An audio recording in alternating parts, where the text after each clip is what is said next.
adik-adik, shalom semuanya. Apa kabar hari ini? Luar biasa bukan? Oke, kita akan memulai ibadah kita. Kita akan masuk di dalam doa. Tuhan Yesus, terima kasih atas berkat dan penyertaan-Mu sepanjang hari ini Tuhan. Tuhan, sebentar kami akan memulai ibadah kami Tuhan. Berkati ibadah kami dari awal pertengahan hingga sampai akhir Tuhan. Dan kami juga berdoa Tuhan buat teman-teman yang beribadah secara online Tuhan. Biarlah kuasa hadirat-Mu tercurah bagi mereka Tuhan. Kami mengucap syukur dan berterima kasih. Haleluya. Amin. Adik-adik, siapa yang percaya kalau kasih Tuhan itu indah seperti pelangi, seperti bintang-bintang di langit, bahkan seperti bunga di taman? Siapa yang percaya kalau kasih Allah itu indah? Angkat tangannya. Oke, kita mau memuji Tuhan, kita mau bersorak-sorai memuliakan namanya. Semua berdiri yuk. Kita berdiri, jangan malas. Sambil tepuk tangan ya.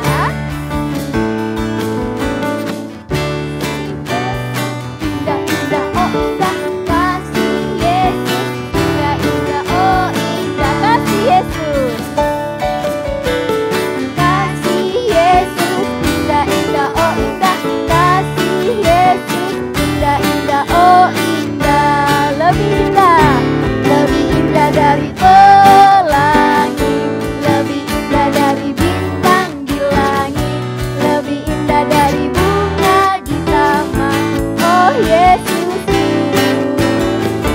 lebih indah dari pelangi, lebih indah dari bintang di langit, lebih indah dari bunga di taman. Oh Yesus.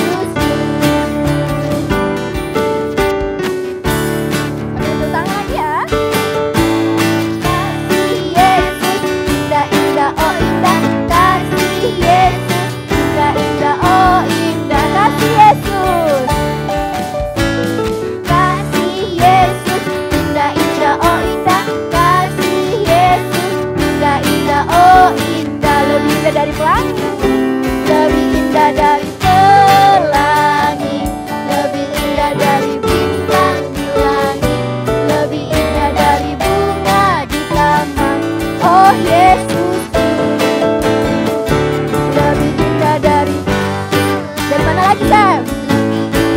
Bintang di langit, lebih indah dari bunga di taman. Oh Yesus.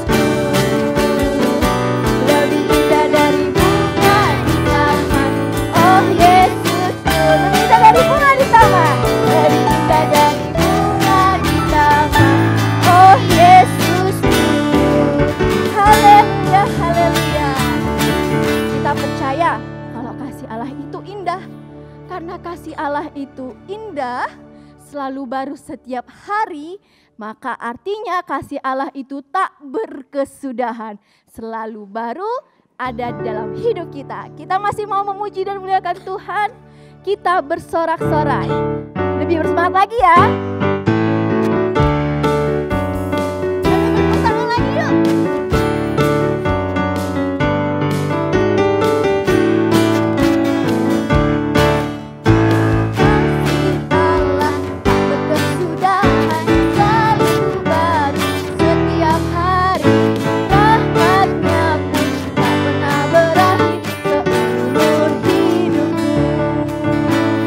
Kasih Allah tak pernah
Adik-adik, sekarang persiapkan persembahannya.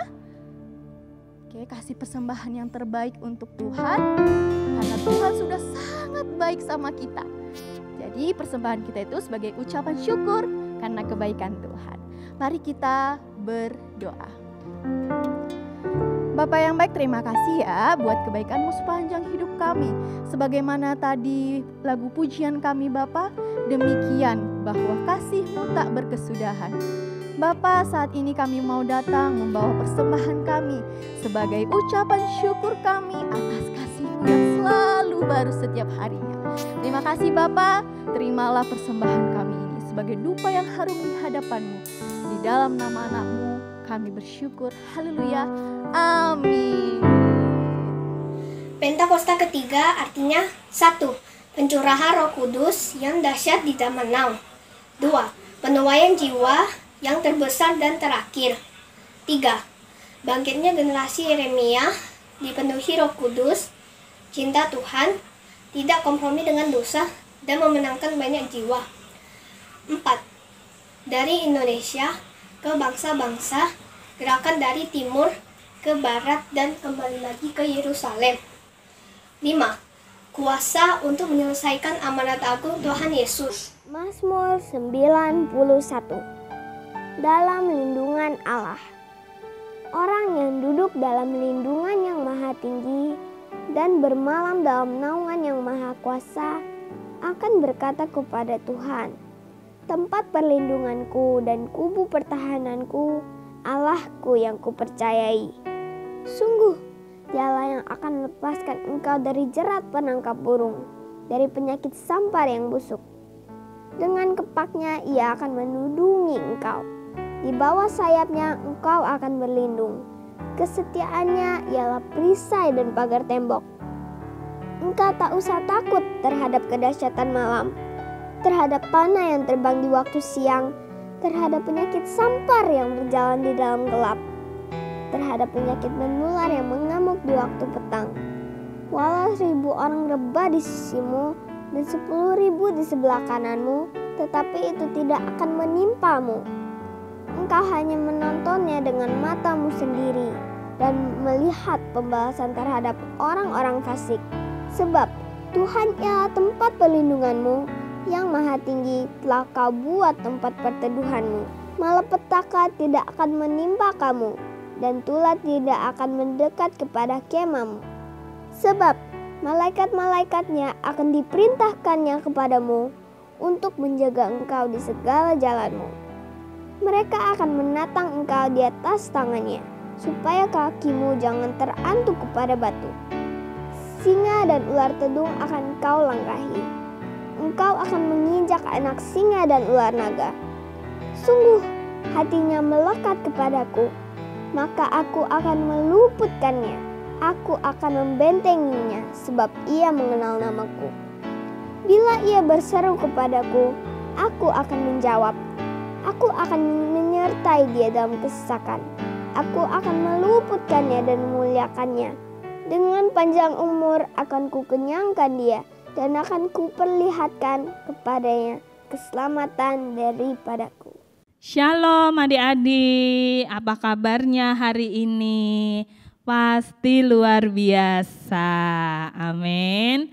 Nah adik-adik, coba yang di sini, yang di rumah-rumah, yang sudah siap untuk mendengarkan cerita firman Tuhan, boleh angkat tangannya. Kak isi hitung, 1, 2, 100, 500, 2.000, 10 juta. Hoi, banyak sekali anak-anak yang sudah siap untuk mendengarkan cerita firman Tuhan hari ini. Nah, kalau sudah siap, artinya sudah tidak sambil makan-makan lagi, apalagi sambil tidur-tiduran. Semuanya harus sikap yang terbaik. Oke, setuju? Yang setuju angkat tangannya? Oke, sip. Nah, sekarang sebelum kita mendengarkan cerita firman Tuhan, kita sama-sama berdoa dulu ya. Lipat tangannya, tutup matanya, yuk. Tuhan Yesus, terima kasih untuk hari ini. Kalau kami masih bisa beribadah walaupun kami masih beribadah secara online. Tuhan Yesus, kami mengundang Tuhan Yesus untuk hadir di hati setiap kami, supaya kami mengerti isi cerita firman Tuhan hari ini. Terima kasih Tuhan Yesus, hanya di dalam nama Tuhan Yesus kami berdoa dan mengucap syukur. Haleluya, sama-sama kita katakan amin. Nah, adik-adik, hari ini Kak Isti punya cerita yang bagus. Pasti adik-adik tertarik. Yang mau mendengarkan cerita Kak Isti, yuk pasang telinganya lagi. Jangan sampai nanti nggak dengar apa yang diceritain, oke? Nah, ini dia ceritanya.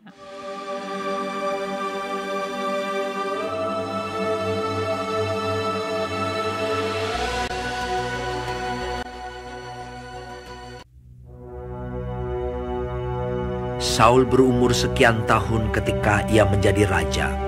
2 tahun ia memerintah atas Israel. Saul dan Yonatan anaknya, Saul memilih 3.000 orang dari antara orang Israel. 2.000 orang ada bersama-sama dengan Saul di Mikmas dan di pegunungan Betel. Sedang 1.000 orang ada bersama-sama dengan Yonatan di Gibea Benyamin. Adapun orang Filistin telah berkumpul untuk berperang melawan orang Israel. Dengan 3.000 kereta, 6.000 orang pasukan berkuda, dan pasukan berjalan kaki sebanyak pasir di tepi laut. Mereka bergerak maju dan berkemah di Mikmas. Ketika dilihat orang-orang Israel bahwa mereka terjepit, sebab rakyat memang terdesak, maka larilah rakyat bersembunyi di gua, Teluk Batu, Bukit Batu, Liang Batu, dan Perigi. Pada suatu hari, Yonatan bin Saul berkata kepada bujang pembawa senjatanya, "Mari kita menyeberang ke dekat pasukan pengawal orang Filistin yang di sebelah sana." Tetapi tidak diberitahukannya hal itu kepada ayahnya. Di antara pelintasan-pelintasan bukit yang dicoba Yonatan menyeberanginya ke arah pasukan pengawal orang Filistin, ada ujung bukit batu di sebelah sini, yang satu bernama Bozez, ujung yang satu berdiri di sebelah utara di tentangan Mikmas, dan ada ujung bukit batu di sebelah sana, bernama Sene. Yang lain di sebelah selatan di tentangan Geba. Berkatalah Yonatan kepada bujang pembawa senjatanya itu, "Mari kita menyeberang ke dekat pasukan pengawal orang-orang yang tidak bersunat ini. Mungkin Tuhan akan bertindak untuk kita, sebab bagi Tuhan tidak sukar untuk menolong, baik dengan banyak orang maupun dengan sedikit orang." Lalu jawab pembawa senjatanya itu kepadanya, "Lakukanlah niat hatimu itu. Sungguh, aku sepakat," kata Yonatan. Perhatikan, kita menyeberang ke dekat orang-orang itu dan memperlihatkan diri kita kepada mereka.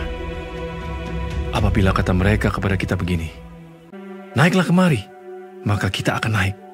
Sebab kalau demikian, Tuhan telah menyerahkan mereka ke dalam tangan kita. Itulah tandanya bagi kita. Ketika mereka keduanya memperlihatkan diri kepada pasukan pengawal orang Filistin, berkatalah orang Filistin itu, "Lihat!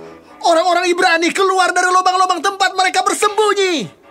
Naiklah kemari, maka kami akan menghajar kamu." Lalu kata Yonatan kepada pembawa senjatanya, "Naiklah mengikuti aku, sebab Tuhan telah menyerahkan mereka ke dalam tangan orang Israel." Maka naiklah Yonatan merangkak ke atas dengan diikuti oleh pembawa senjatanya. Orang-orang itu tewas terparang oleh Yonatan, sedang pembawa senjatanya membunuh mereka dari belakangnya. Kira-kira 20 orang. Lalu timbullah kegentaran di perkemahan, di padang, dan di antara seluruh rakyat. Juga pasukan pengawal dan penjarah-penjarah itu gentar, dan bumi gemetar, sehingga menjadi kegentaran yang dari Allah. Ketika peninjau-peninjau Saul di Gibea Benyamin melihat hal itu, berkatalah Saul kepada tentara yang bersama-sama dengan dia itu, "Periksalah barisan dan lihatlah siapa yang pergi daripada kita." Mereka memeriksa barisan, dan ternyata Yonatan dan pembawa senjatanya tidak ada. Kemudian berkumpullah Saul dan seluruh rakyat yang bersama-sama dengan dia itu. Dan ketika mereka sampai ke tempat pertempuran, tampaklah setiap orang menikam temannya dengan pedang. Suatu huru-hara yang sangat besar. Lagi pula orang-orang Ibrani yang telah lama tinggal pada orang Filistin dan yang telah ikut maju dalam tentara mereka. Mereka juga berbalik untuk bergabung dengan orang-orang Israel yang ada bersama-sama dengan Saul dan Yonatan. Bahkan ketika semua orang Israel yang telah bersembunyi di pegunungan Efraim mendengar bahwa orang Filistin telah lari, orang-orang itu pun bergabung dengan mereka dalam pertempuran. Demikianlah Tuhan menyelamatkan orang Israel pada hari itu. Adik-adik, siapa tadi yang diberkati dengan cerita Saul dan Yonatan? Semuanya diberkati. Nah, adik-adik, hari ini kita belajar tentang apa sih dari cerita Saul dan Yonatan? Yang pertama, kita harus punya keberanian, tetapi harus juga kita mengandalkan Tuhan. Tidak hanya berani, tetapi juga harus mengandalkan Tuhan. Yang kedua, kita tidak boleh takut. Kita nggak boleh takut. Kita tidak boleh menjadi anak yang penakut. Kemana-mana takut. Terus takut nggak bisa ngerjakan soal di sekolah. Enggak. Tapi kita terus untuk belajar supaya bisa mengerjakan setiap tugas yang dikasihkan guru. Dan selain itu kita harus tetap takut dan hormat akan Tuhan. Nah, adik-adik, pasti kita semua di sini punya cita-cita. Betul? Adik-adik yang di rumah punya cita-cita. Kak Isti punya cita-cita. Semuanya, Kak Yosi, Samuel tadi juga semuanya punya cita-cita. Tapi adik-adik bilang, "Kak, aku kan masih kecil. Aku bisa nggak ya untuk mencapai cita-citaku?" Kak Isti kasih tahu ya, adik-adik pasti bisa untuk meraih cita-cita adik-adik. Yang penting adik-adik terus berusaha, terus belajar, dan jangan lupa untuk mengandalkan Tuhan Yesus.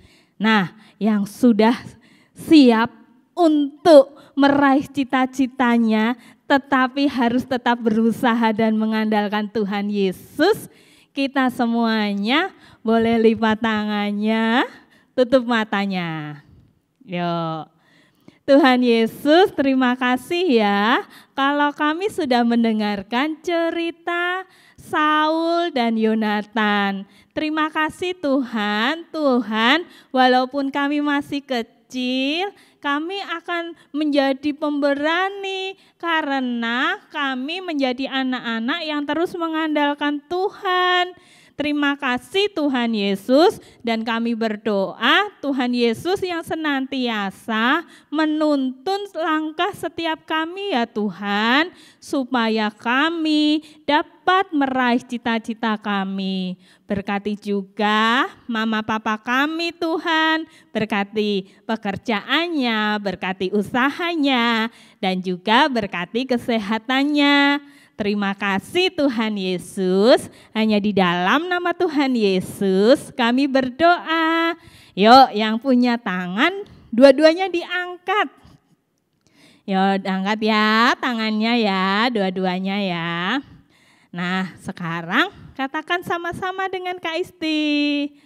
Tuhan Yesus, saat ini kami terima berkat kesehatan, kekuatan, kepandaian, dan juga berkat pengenalan akan Tuhan.